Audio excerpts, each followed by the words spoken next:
जिसने देखी हो डूबती हुई कश्ती उसे उम्मीद होती है किनारों से, और जिसने देखा हो पतझड़ उसे उम्मीद होती है बहारों से।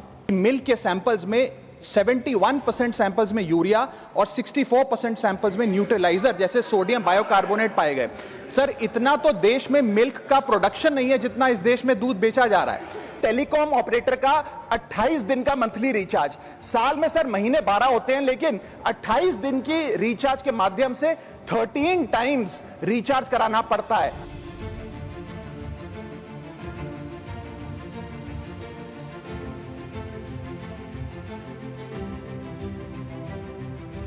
नमस्कार, मैं खजान और आप देख रहे हैं जनसत्ता। चुनावी बिसात के 26वें एपिसोड में आपका स्वागत है। आज हम बात करेंगे आम आदमी पार्टी के उस फैसले की जिसने दिल्ली से लेकर पंजाब और राष्ट्रीय राजनीति तक हलचल मचा दी है। सवाल सीधा है, क्या आम आदमी पार्टी में सब कुछ ठीक चल रहा है?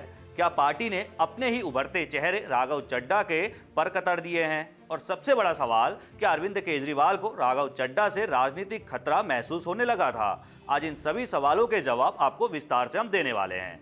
दरअसल आम आदमी पार्टी ने बड़ा संगठनात्मक फैसला लेते हुए राज्यसभा में डिप्टी लीडर पद से राघव चड्ढा को हटा दिया है। उनकी जगह अब ये जिम्मेदारी अशोक कुमार मित्तल को दी गई है। यह बदलाव सिर्फ पद परिवर्तन नहीं माना जा रहा, बल्कि पार्टी के अंदर चल रही संभावित खींचतान का संकेत भी माना जा रहा है, क्योंकि राघव चड्ढा सिर्फ एक सांसद नहीं बल्कि आपकी नई पीढ़ी का सबसे चर्चित चेहरा रहे हैं। पद से हटाए जाने के बाद राघव चड्ढा का रिएक्शन भी काफी भावनात्मक रहा। उन्होंने कहा, मेरी खामोशी को मेरी हार मत समझना, मुझे खामोश करवाया गया है लेकिन मैं हारा नहीं हूं।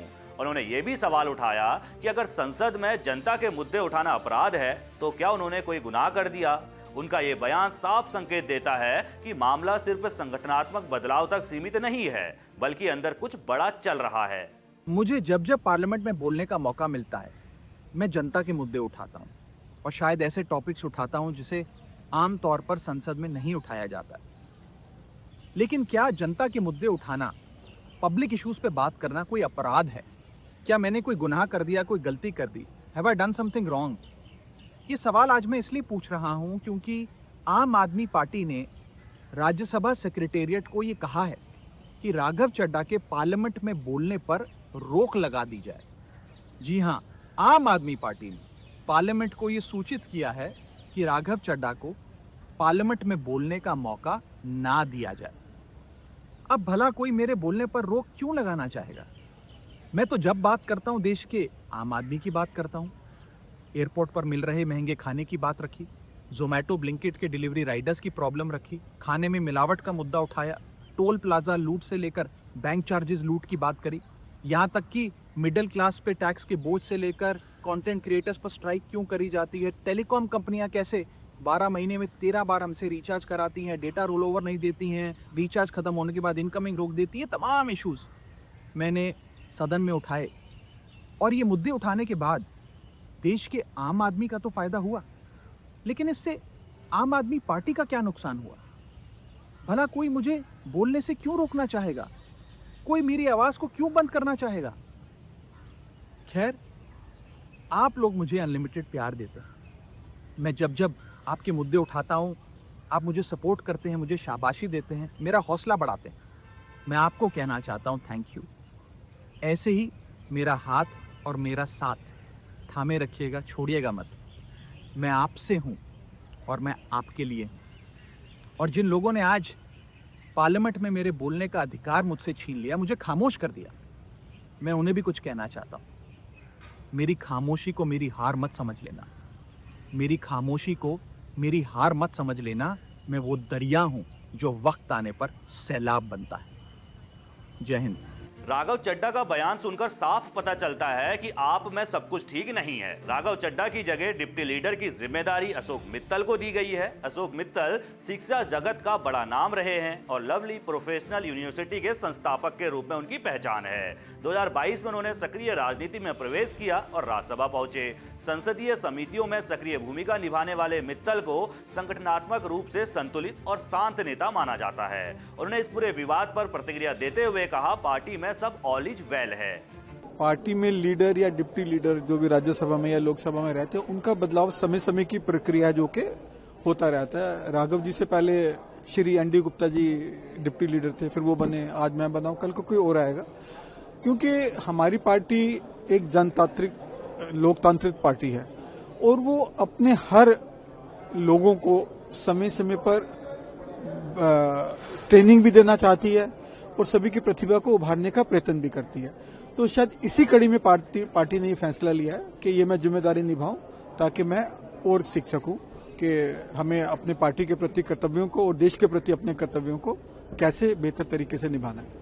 अब जब यही सवाल आपके वरिष्ठ नेता संजय सिंह से पूछा गया तो उन्होंने सीधा जवाब देने से बचते हुए सिर्फ इतना कहा कि राज्यसभा सचिवालय को आधिकारिक सूचना दे दी गई है।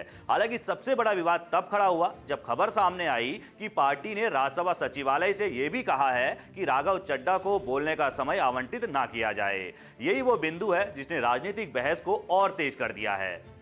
जो भी बताना था बता दिया है। राज्यसभा राज्यसभा सेक्रेटरीट को बता दिया गया। अब जाने दीजिए मुझे। अरे भाई घर पे लोग बैठे हैं, हमें काम है। राज्यसभा सेक्रेटरीट को जो पार्टी का निर्णय था उससे अवगत करा दिया। सर क्या समय के लिए कुछ बात हुई है सर? बता तो रहा हूँ। अब जरा समझते हैं कि आखिर राघव चड्ढा इतने चर्चा में क्यों हैं। पिछले कुछ समय में उन्होंने राज्यसभा में लगातार जनहित के मुद्दे उठाए। पैटर्निटी लीव को कानूनी अधिकार बनाने की मांग, टेलीकॉम कंपनियों की डाटा लिमिट, टेलीकॉम ऑपरेटर का 28 दिन का मंथली रिचार्ज, साल में सर महीने 12 होते हैं लेकिन 28 दिन की रिचार्ज के माध्यम से 13 टाइम्स रिचार्ज कराना पड़ता है। गिग वर्कर्स के अधिकार और युवाओं से जुड़े कई सवाल। इन मुद्दों की वजह से वो मीडिया और सोशल मीडिया दोनों में लगातार सुर्खियों में बने रहे।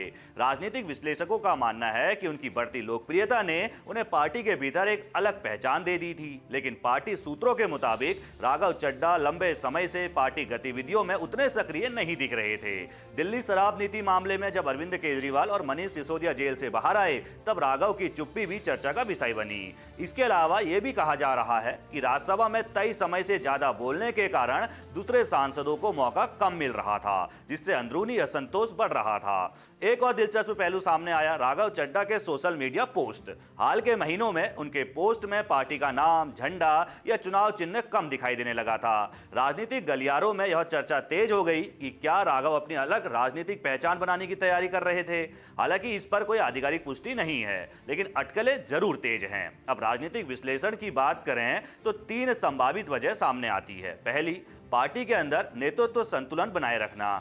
दूसरी, व्यक्तिगत ब्रांडिंग बनाम पार्टी लाइन का सवाल। और तीसरी, भविष्य की राजनीतिक रणनीति, क्योंकि आप अब सिर्फ दिल्ली या पंजाब की पार्टी नहीं रहना चाहती बल्कि राष्ट्रीय स्तर पर विस्तार की तैयारी में है। कुछ राजनीतिक जानकार इसे इमेज कंट्रोल भी बता रहे हैं। उनका मानना है कि पार्टी किसी एक चेहरे को जरूरत से ज्यादा बड़ा नहीं होने देना चाहती। वहीं समर्थकों का कहना है कि यह सिर्फ संगठनात्मक बदलाव है जिसे अनावश्यक रूप से विवाद बनाया जा रहा है। अब सबसे बड़ा सवाल है आगे क्या होगा। क्या राघव चड्ढा पार्टी में पहले जैसी भूमिका निभाएंगे? क्या उनकी राजनीतिक लाइन बदलेगी या फिर यह आपकी अंदरूनी राजनीति का नया अध्याय है? फिलहाल राघव चड्ढा राज्यसभा सांसद बने रहेंगे, लेकिन उनकी अगली राजनीतिक चाल पर सबकी नजर है। कुल मिलाकर आम आदमी पार्टी का यह फैसला सिर्फ एक पद परिवर्तन नहीं बल्कि आने वाले राजनीतिक समीकरणों का संकेत भी हो सकता है। क्या यह अनुशासन का संदेश है या फिर पार्टी के भीतर शक्ति संतुलन की नई कहानी है? जवाब आने वाले समय में मिलेगा।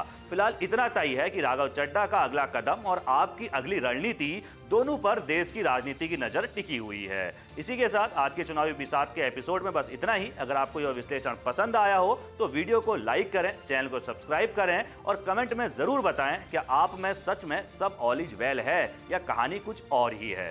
नमस्कार।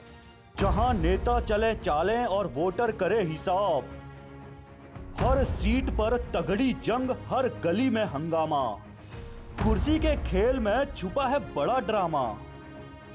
कौन जीता कौन हारा संपूर्ण विश्लेषण, सत्ता का हर तड़का सिर्फ जनसत्ता पर।